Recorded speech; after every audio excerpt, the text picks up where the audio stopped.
I'm going to ask you to think back on a time that is incredibly distant, a bygone era, a time very different from our own.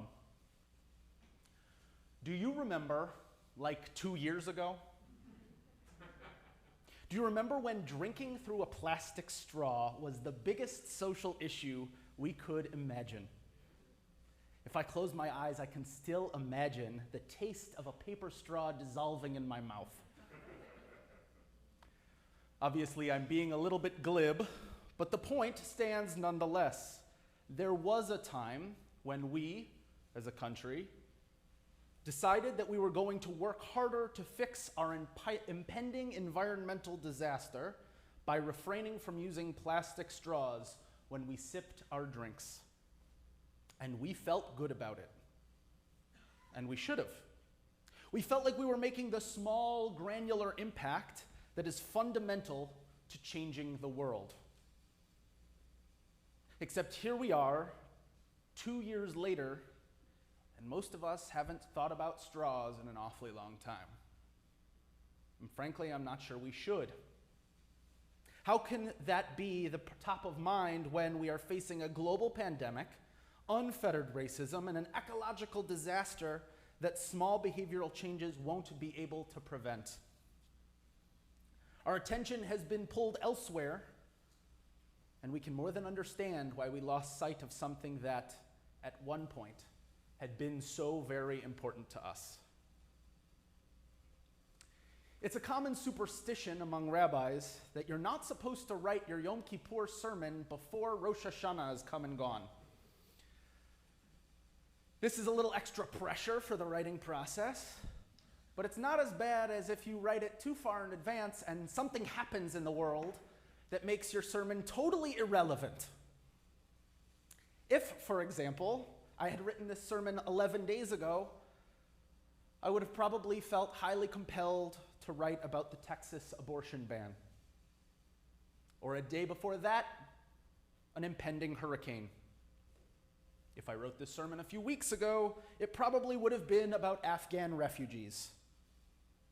The number of possible topics worthy of this level of attention are so far numerous and quickly developing, and therefore we have to stay constantly vigilant to the relevance factor. Discuss something too far removed from this issue's 15 minutes of fame, and I might come across as out of touch, irrelevant, or behind the times. And remember, we're talking about 10 days. 10 days to shift the tide of what's worth talking about. In fairness, a huge reason for our activism attention deficit is because we have more access to information than at any other point in human history. It's possible to know about the scientific breakthroughs that show us the impact of climate change. It is possible to be concerned with the health crisis that originated thousands of miles from home far before it reaches our shores. We are aware of what is happening beyond the scope of our lives in ways unprecedented. And we've yet to figure out what to do with this influx of information. We wind up drinking through the fire hose of news and information, frantically trying to stay on top of all the ways that we are expected to be better people. It makes sense, then, that over the past 10 days, there have been many calls for us to repent for the places where we have not done enough.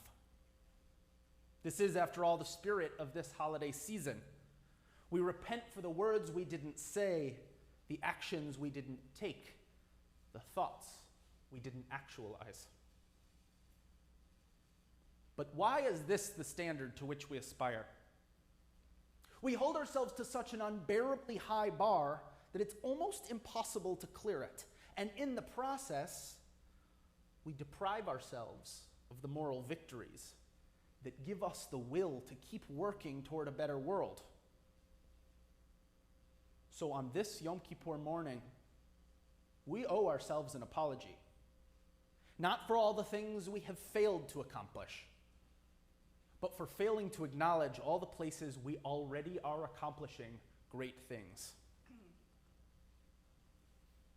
As is so often the case, our Jewish tradition is aware of our struggles even before we encounter them.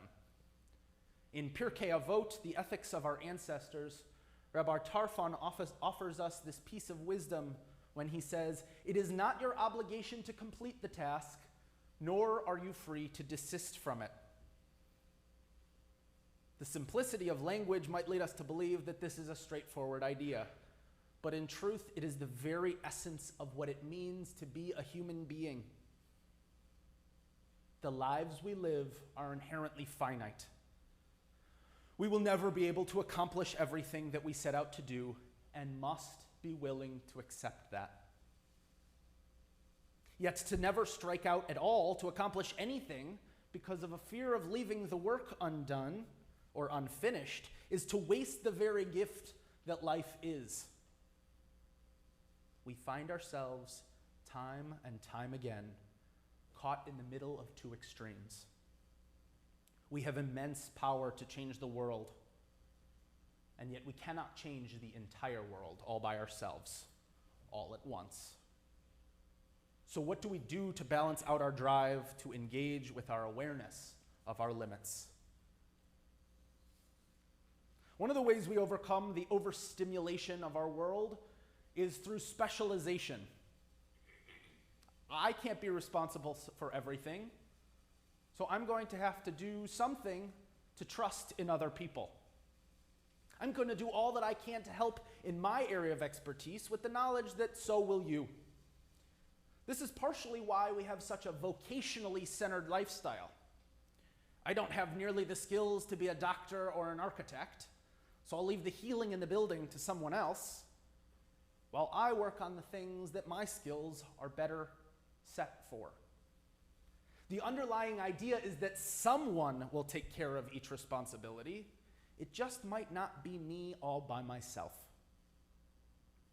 When we apply this to our activism, we find a similar hope.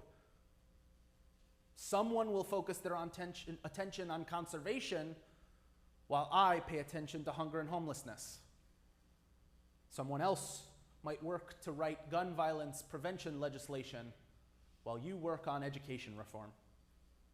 If everyone is offering their best to some area of the human endeavor, the rising tide will lift all of our boats.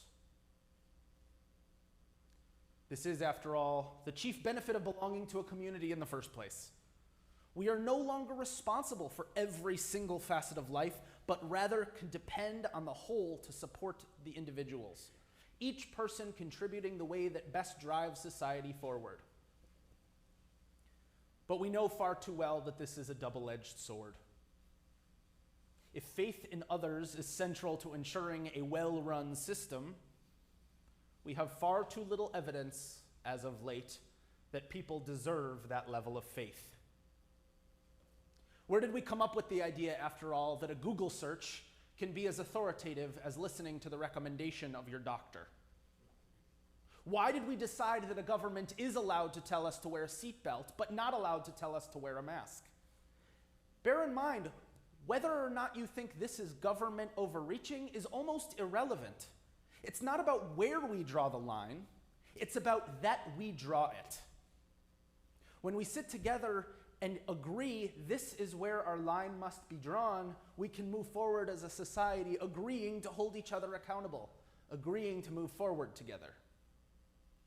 And when we fail to draw that line or fail to hold each other accountable, we wind up doing what we're doing now, each wandering our own path, hoping that things will get better, without a lot of faith that it will. It is then easy to understand why so many people are under the impression that if they want the world to get better, they have to do it by themselves. We have too much evidence that acts of gun violence will continue despite our best efforts and despite our thoughts and prayers. We have far too many examples of our climate crisis worsening despite our individual efforts to do all that we can on a micro level. We respond by biting off more than we can chew and getting frustrated at our incapability of doing more than we can do, because our expectations of ourselves are totally out of whack. When you entered the sanctuary this morning, you passed a sign in our hallway, unless you're online, in which case I did not pick your home decor. The sign has a quotation again from Pirkei Avot, this time from Rabbi Hillel, who said, "If I am not for myself, who will be for me? But if I am only for myself, who am I?" As is so often the case in our tradition, we find balance again in these two extremes. If we do not bring our most authentic selves to our work, Hillel seems to say, we are going to be inefficient, unhelpful, and eventually burn out. Yet if we only use our powers of authenticity for issues that pertain to our own selfish desires, we will never be able to look up and see a world so deeply in need of our talents. Rabbi Hillel is speaking to us across the centuries, saying to us, don't be sorry you can't do more. If you can do more, do it. But if you can't do more, do better. There is, though, a final element of Rabbi Hillel's famous quote. He concludes his phrase by saying, if not now, when? Most of the time we read this as a call for urgency. Don't procrastinate, for there is an immediacy to the things that we need. The world needs to get better right now. Please go to work. But I'm not sure that's the lesson we need to learn this morning or this year. Instead, Hillel might be asking us an open-hearted question. Is the tasker thinking about something that must be done now? Is there a better, more thoughtful time for us to confront this issue or conversation? Is this something that's likely to get sorted out on its own without us dedicating too much fruitless attention? So often we read tones into our texts, and I do think Rabbi Hillel meant to call us to immediate action. But in the times in which we live, we can ask the very same question for a very different purpose. If not now, when? For some things, the answer might be later. And even never. At least not for me. We can feel deep down in our kishkas that something isn't right about the way we're engaging with the world, that something isn't working. And at this time of year, it makes sense for us to strive toward a better, more active approach to our tikkun olam. But Judaism is meant to give us a language for inspiration and activation, not for self-flagellation and abuse. We can do better, but we can't do everything. We can be called to action, but we can't be called to every action. I recently came across a post on social media that offered 3 essential questions for determining our role in the work of repairing the world. The questions, which will be on our screen in just a second. Bam! What is mine to do, and what is not mine to do? What is mine to say, and what is not mine to say? What is mine to care about, and what is not mine to care about? These 3 questions can be asked of almost every encounter we face. We don't like to necessarily answer these questions, especially the last one. What's not mine to care about? That feels callous to us. That feels selfish. But at a certain point, when we walk around caring about everything at such a level that we burn ourselves up to a crisp, we don't have any caring left for the things that really need our attention. How are we supposed to care about everything to the 100% mark? We ask ourselves these questions to allow us to care in appropriate dosages, to say, I care, but not enough to do. I want to say, but saying isn't the right thing. This is not an issue of values. It's an issue of math. We have a finite amount of energy and resources, and when we blow through that reserve, we wind up being worth even less to everyone and everything. So we each take this day to reflect on our lives and chart a better way forward. We owe it to one another to discover the best talents we bring to the table. How are you contributing to the Mishkan that is our efforts to make the world a better place? What skills do you have that pave the way for solutions to our fundamental challenges? Where can you invest your time, energy, and money in order to see the best return, the best results? And where can you pull back, instead offering that challenging gift of faith to someone else, lifting up the work of their hands in order that between the two of you, or between the two of us, we make an even better team? My favorite reading from our prayer book for the high holidays is actually found in our gold Rosh Hashanah Machzor, which you don't have in front of you, so I've offered it here. In it, Rabbi Arnold Wolf of blessed memory wrote, "I try to walk the road of Judaism. Embedded in that road are many jewels. One is marked Sabbath, and one civil rights, and one kashrut, and one honor your parents, and one study of Torah, and one you shall be holy.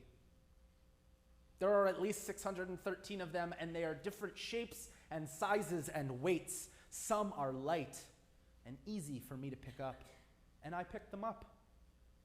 Some are too deeply embedded for me. So far, at least, though I get a little stronger by trying to extricate the jewels as I walk the street. Some perhaps I shall never be able to pick up. I believe that God expects me to keep on walking Judaism Street and to carry away whatever I can of its commandments.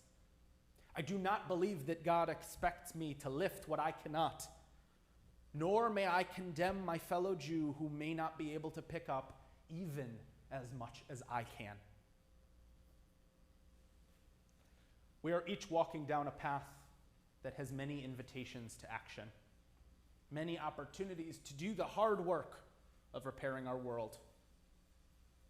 Yet we know that we need to be thoughtful in our discernment of our place in the whole.